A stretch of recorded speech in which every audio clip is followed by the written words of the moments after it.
जय जय श्री जगन्नाथ जय जय श्री जगन्नाथ जय जय श्री जगन्नाथ।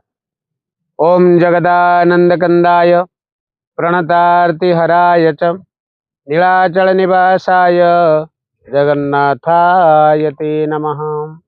नमस्कार दर्शक बंधु, मु ज्योतिर्विद पंडित दयानिधि पंडा अंग्रेजी वर्ष 2026 को आपन को स्वागत जनाउछि। आमे ए वर्ष अंग्रेजी नववर्ष 2026 कौन रही वार्षिक फल एवं 2025 आपणक कौन सब घटी जाइथिला ए सबु नहीं आपणक मानरे बहुत अनेक प्रकार प्रश्न रही जे किपरि कटिब ए 2026 मसीहाटी। प्रथमे आमे राशि चक्र को देखिले ए वर्षर राशि कुंडली को जदि लक्ष्य करिबा, प्रथमे देखिबा कालपुरुषर प्रथम राशि मेष राशि। मेष राशि व्यक्ति विशेष मानक पई ए वर्षटी किपरि कटिब।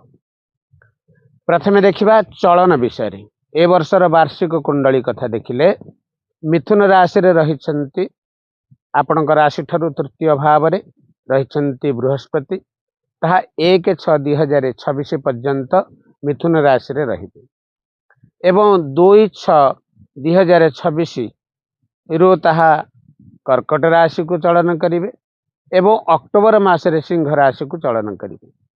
तेणु जहा फल आपणकर राशि ठारू मेषरा जेहेतु मेष राशि वर्तमान तृतीय भाव रे अछंती, जून मासरे आपणकर चतुर्थ भाव रे रहिबे एवं अक्टोबर मासरे पंचम भाव रे रहिबे।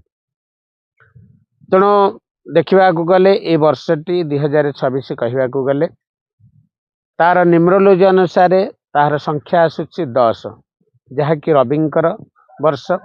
तेणु रविंकर फल अनुसार आपणकर निश्चित भाव में मेष राशि पे उन्नति साधन है एवं ए वर्ष रे कौन कौन सब रही आउ देखा जदि राहु केतुंकर स्थिति प्रमुख राशि चारोटी रही बृहस्पति शनि राहु एवं शनि एवं केतु।